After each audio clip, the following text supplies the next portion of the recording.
Hello，大家好，我是高恩，欢迎大家再次来到我的频道。以往我们聊过 Pi Network 本身相比其他平台，甚至访盘具备哪些优势。这期我们回顾历史，从全球金融危机到加密货币诞生，看大势所趋，派在此大势中又能占到多少优势？希望能够帮助各位。高恩目前主要跟进 Pi Network， 分享传递思维观点。以后也会分享趣人趣事、知识故事、探索未知、实用资源的内容。大家点赞、订阅、分享，点亮小铃铛，打开提醒，支持下高安。往期的内容，我们更多聊的是 Pi Network 本身具备什么样的优势，无论是交易速度还是开放程度、用户量级等等方面。这期我们不妨站得更高一些，回顾加密货币诞生前后的历史，看其整体发展是否可靠。毕竟派币即便拥有再多的优势，它也是加密货币。我们先来深思过去，看一下2008年金融危机。之前我们提到过，比特币是2008年10月份左右开始开发，在2009年初正式上线的。那在这里不妨问个为什么？先不论中本聪是个人还是团队，中本聪为何急切地在短短2-3个月内就完成上线？所以我们可以在这个时间点向前推移，看看这个时间点之前发生了什么大事。翻遍资料，自然就属2008年金融危机最为显眼。此次金融危机撼动了全球的经济，被视为大萧条之后最严重的经济灾难。世界经济因它而受创，起初的刺激贷款市场金融风暴，慢慢演变成了大规模的金融危机和经济衰退。大衰退期间，房价急速下跌，并且失业率急剧上升。随后在不到2年的时间里，美国超过800万公民失业，近250万家企业破产，400万户房屋被取消赎回权。虽然当时经济衰退在2009年已经正式结束，但还是许多国家在很长时间内饱受影响。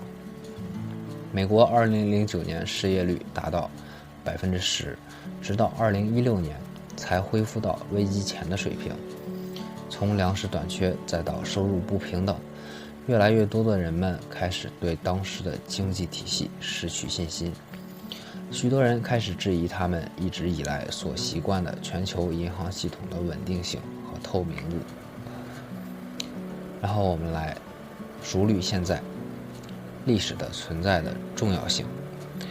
金融危机已经过去了10几年，但在当时显示出来的许多问题还是很有警示作用的，而且经济衰退造成的后续影响甚至一直存在着。08年这次金融危机后的复苏与历史标准相比，也要更加疲弱。那么人们不禁就要思考，还会再次发生金融危机吗？尽管2008年以后，各个监管机构坚称金融体系发生了变化，实施了新规则，安全措施已经加强，但还是不能够因此而直接否认发生金融危机的可能性。而这些也是从另一个方面在告诉我们，相关的政策至关重要。2008年金融危机基本上是由于监管者、政治家和决策者多年前所做出的不良政策引起的。存在政策漏洞就会被人发现，进而放大作为事件显现出来，看起来是偶然事件，实则是必然事件。首个加密货币引出币圈，探寻完历史，说回加密货币。虽然中本聪不会回答我们金融危机是否就是其开发比特币的主要因素，但是人们也不会就此忘记金融危机带来的伤痛，不会对当初国际金融体系的脆弱视而不见。自从比特币出世，一条去中心化的路线延伸了出来，币圈也顺其自然地出现在了人们的视野中。在随后10年左右的时间里，币圈经历过最野蛮的生长时期，出现了数不清的币种，但实际上可堪大用的底层平台屈指可数。那么来看加密货币的未来道路。正如大家所知，加密货币的生产是由协议所决定的，而非人为干预。同时，代码开源，任何人都可以进行检查，也可以参与到它的发展中并给予贡献。这就意味着不受国家政府或中央银行的控制。也正是这点，既是其发展优势，即去中心化，同时也成为了其本身发展的阻碍，也是反对者的理由。加密货币未来不仅仅可以作为加密资产存在，它们无疑是传统法定货币体系的可行的替代选择。此类替代经济网络也有望在财务自由的地区实现经济独立，并创造出一个更好的世界。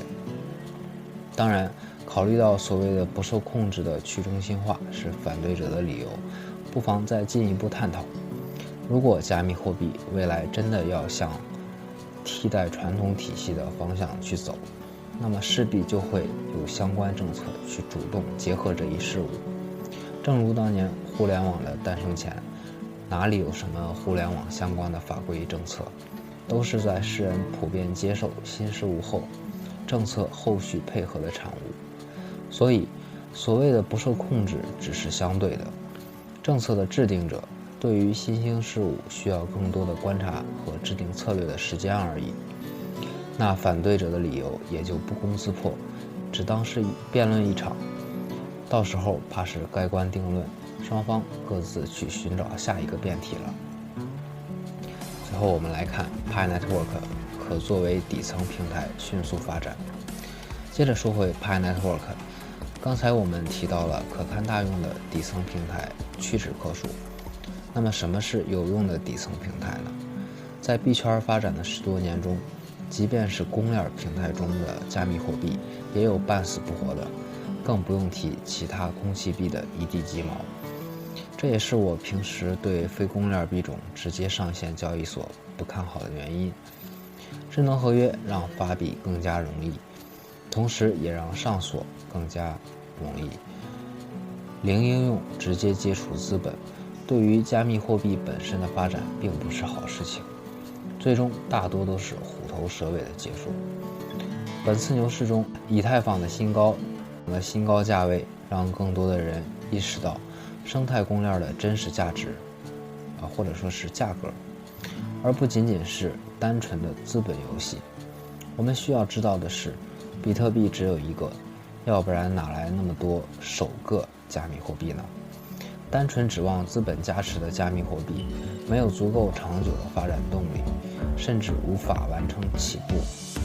只有自身强大，完善丰富各方面生态内容，才有可能复制超越以太坊的路，甚至以此弯道超车比肩比特币。结合区块链应用的发展，单一的开发加密货币本身就是把路走窄。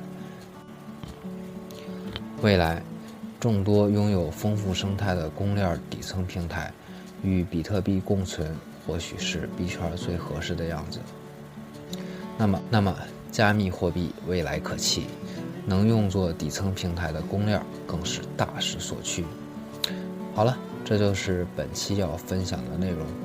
还没有订阅的朋友们，赶快来一波3连吧！接下来将会继续分享实用的交易指标形态和方法。欢迎关注公众号混沌界，获取高昂个人最新内容以及实用软件资源。至于群组，短期还是会以 Telegram 为主，扫描屏幕二维码加入群组参与讨论吧。如果你对交易市场感兴趣，个人推荐币安交易所，注册链接放在说明区和评论区。我是高安，下期再会吧，拜拜。